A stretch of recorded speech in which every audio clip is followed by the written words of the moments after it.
Hello and good morning, everybody. So I hope you guys are having a fantastic day wherever you are. If you're new here, I'm Liz, and this is Creating Crime Time. I'm your host. I sit down and talk about some true crime. Sorry, I'm a very awkward person. I hope you guys enjoy. Also, I got a fantastic compliment. Now, most people wouldn't think it's a compliment, but I'll take it as a compliment. So, I was on Facebook, and there was a thread about Eric Smith. Now, if you're a returning subscriber, you already know I've done a video on Eric Smith. And the lady asked, like, if Derek's parents are alive and stuff like that. So I just responded, and I was just like, well, I covered this on my YouTube channel, and I'm not supposed to self-promote on this actual page that I follow. And the lady was just like, oh, what's the link? So I put it down below. She ends up replying, I don't like how she covered this case because she's awkward. And then right underneath it, I just commented, well, it was me, so thanks for the compliment. I find that a compliment. Thank you. I'm creepy and strange. I'm unique. Whatever. So take it as you will. But yeah. Today, we're going to be talking about another true crime case that has inspired a movie. We're going to be talking about the case that inspired the movie The Strangers. Yes, my friends, we are talking about the Keddie Camp Massacre. Now, obviously, if you've seen The Strangers, which is a Brian Bertino movie,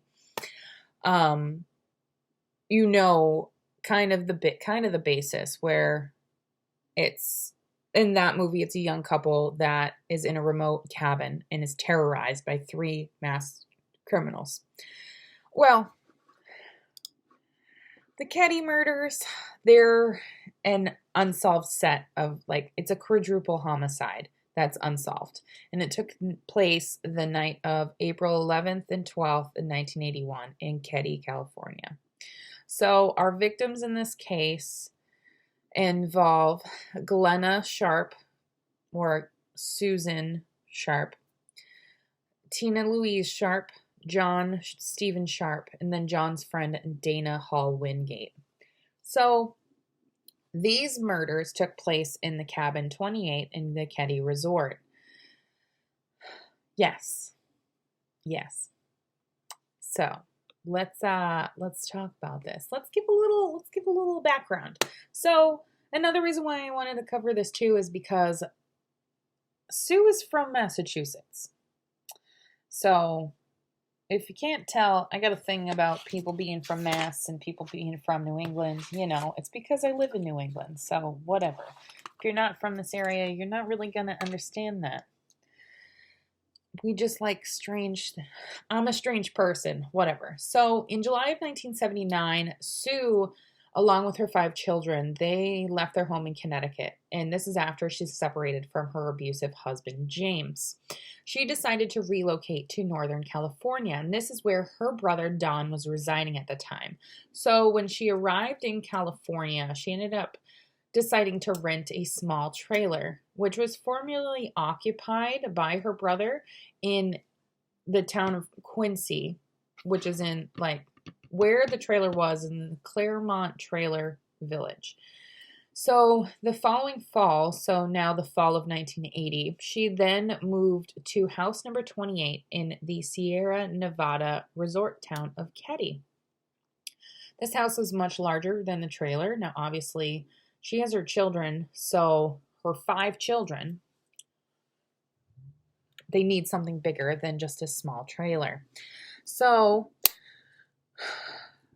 this house had become available when the sheriff at the time, the Plumas County Sheriff, his name was Sylvester Thomas, he had moved out. Now, Sue ended up moving in there with her son John, her daughter Sheila, her daughter Tina, and her 2 younger sons, Rick and Greg. Now, their ages, John was 15, Sheila was 14, Tina was 12, and Rick and Greg were 10 and 5. So, on the 11th of April of 1981, around 11:30 a.m., Sue, Sheila, and Greg, they ended up driving from a friend's house, which is the Meeks family, to pick up 10-year-old Rick. he was attending a baseball game and baseball tryouts at the Ganser Field in Quincy.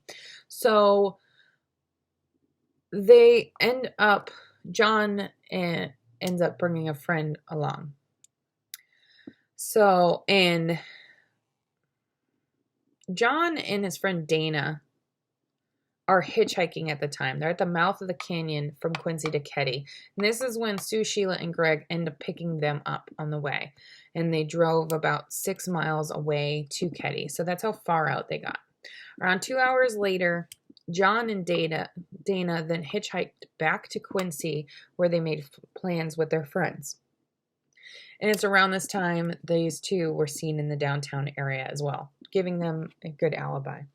So that same evening, Sheila had made plans to spend the night at the Seabolt family house, who lived just like next to them.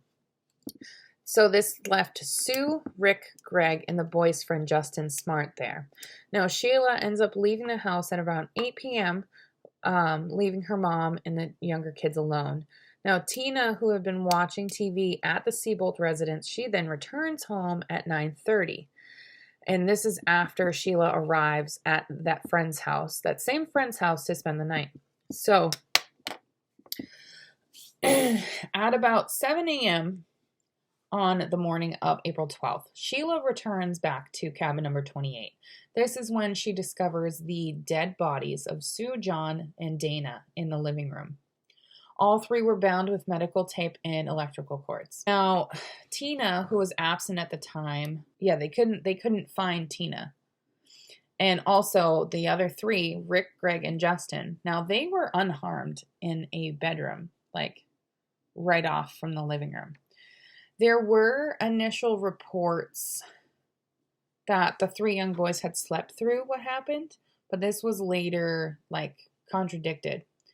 So when police arrived at the scene, and Sheila, when she arrived at the scene, she rushed back to the Seabolt's house.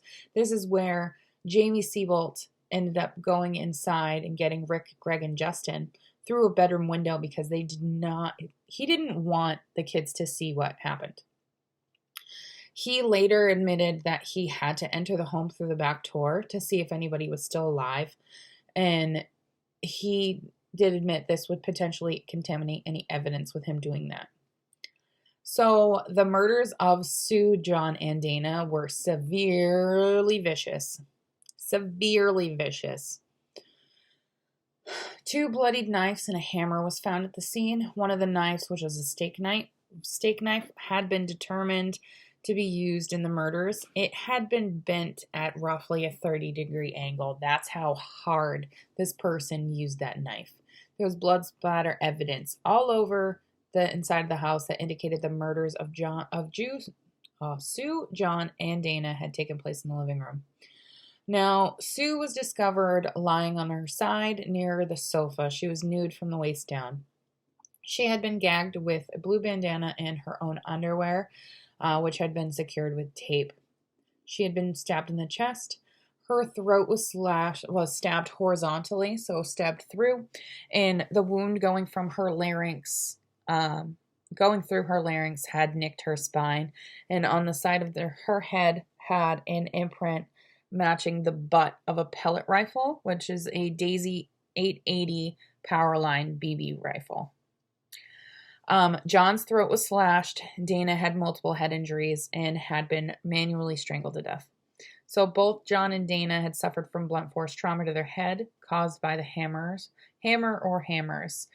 Now, autopsies were performed, and Sue and John had died from the knife wounds and the blunt force trauma, whereas Dana had died from asphyxiation. So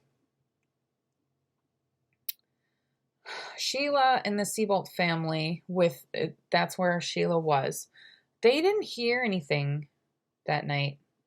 And there was a couple that lived in a nearby house, which was number 16. They woke up at 1:15 a.m. because they heard what sounded like muffled screaming. Now, Tina's jacket, I'm guessing you're wondering where Tina is. Tina's jacket and shoes and a toolbox containing various tools were missing from the house, and there was no indication of forced entry. The house's telephone had been taken off the hook and the cord had been cut from the outlet and the drapes were closed, making it seem that everybody was asleep and they couldn't contact anybody. So there is a neighbor. His name is Martin Smart. He ended up being the main suspect and a neighbor. He claimed that the claw hammer that they found at the crime scene is the same one that had gone missing from his home. Now, the same county sheriff that moved out of that house, Sylvester Thomas, he presided over this case, and he later stated that Martin had provided endless clues in the case, and he just seemed to throw suspicion away from him. He just tried to. So in addition to interviewing the Smart family, so Martin and his family, they also interviewed numerous other locals and neighbors, including members of the Seabolt family, and they recall seeing a green van parked at the Sharps' house at 9 p.m. So Justin gave conflicting stories of the evening, including what he had dreamed about, and he claimed to actually have witnessed these murders. So in later events, he told his account while he was under hypnosis. He claimed to have awoken by the sounds coming from the living room, and while he was asleep in the bedroom with Rick and Greg. They would end up investigating these sounds, and he said he saw Sue with two men, one with a mustache and short hair, and the other one was clean shaven with long hair, and they both wore glasses. Now, according to Justin, John, and Dana, then entered the home and began arguing with the men. The fight ensued, and then after which Tina entered the room and was taken out the back door of the cabin by one of the men. Now, they did make composite sketches of these men, and they are still unknown. These composite sketches were produced by Harlan Embry. Now, he's a man with no artistic ability and no training in forensic sketching. It was never explained why they used him, even though they had access to the top forensic artists. But they simply just chose somebody that was an amateur who sometimes volunteered to help the police. So, in press releases accompanied with the sketches, the suspects were described as being in their late 20s to 30s. One stood about 5'11" to 6'2", and he also had dark blonde hair. The other was between 5'6" and 5'10" with black greased hair, and both wore gold-framed sunglasses. These murders, there was rumors flying around that these crimes were ritualistic and motivated by drug trafficking. This was dismissed by the sheriff, who stated that the week following the murders, there was no drug paraphernalia or illegal drugs found in the house. Now, a family acquaintance, her name is Carla McMullen. She later told the detectives that Dana Wingate had recently stolen an unknown quantity of LSD from local drug dealers. Though she was unable to provide proof of this, I also want to make it known that there was a lot of time spent working on this case. Over 4,000 hours were spent working on this case. And the Sheriff Thomas, he described this very frustrating because he got nowhere. In 1983, detectives would rule out serial killers Henry Lee Lucas and Otis Toole as potential suspects because Henry Lee Lucas said that he had something to do with the Keddie Camp Massacre. But no. All right. So, obviously, you're still waiting for where is Tina Sharp. So, Tina disappeared, and they investigated this as an abduction. Though it was reported on the 29th of April of 1981, the FBI had backed off the search because the California State Department of Justice was doing an adequate job. Now, this made the FBI's presence unnecessary. So a grid search of the area covering a 5-mile radius around the house was conducted with police canines, so cadaver dogs, but there was nothing found. So April 22nd of 1984, 3 years and 11 days after the murders, a bottle collector discovered the portion of a cranium of obviously cranium is part of a human skull and part of a mandible at Camp 18. This is near Feather Falls in the neighboring Butte County. So they would end up identifying these parts. And so shortly after announcing this discovery too, or is it Butte? Butte or Butte? We're going to say Butte. The Butte County Sheriff's Office received an anonymous phone call saying that the remains belonged to Tina. But this wasn't documented in the case. Whoever took this call did not write it down. So a recording of this call was found at the bottom of an evidence box at some point after 2013, and this is after the deputy, after a new deputy was assigned to the case. These remains were confirmed by a forensic pathologist that it was Tina in June of 1984. Near the remains, they also discovered clothing, a blue nylon jacket, a blanket, a pair of Levi Strauss jeans with a missing back pocket, and an empty medical tape dispenser. So, as you know, this is an unsolved crime. This is a crazy unsolved crime. Crazy. So, and like I said, they suspected the neighbor, Martin Smart, of having anything to do with this. Now, unfortunately, Martin Smart died in Portland, Oregon in 2000. And there is another man that is kind of tied to this, which is Martin's friend. His name is Bo Boobity. I think that's his last name. He was also kind of implicated, but this is only because he had ties to organized crime in Chicago. He died in 1988, so I don't think we will ever fully know. I will say, though, that in 2016, a hammer matching the description of the hammer that Martin Smart said he lost was discovered in a local pond. This was taken to the Plumas County special investigator. His name is Mike Gamberg. And now the sheriff now in 2016, his name is Sheriff Hagwood. He was 16 at the time of the murder, and he knew the Sharp family personally. He stated that the location it was found, it was intentionally put there. It would not have been accidentally misplaced. And he also stated that at the time there was 6 potential suspects being examined. As of April of 2018, there is DNA evidence that was recovered from a piece of tape at the crime scene that matched that of a known living suspect. And that's the loveliness of this case. The loveliness of this case. Yeah.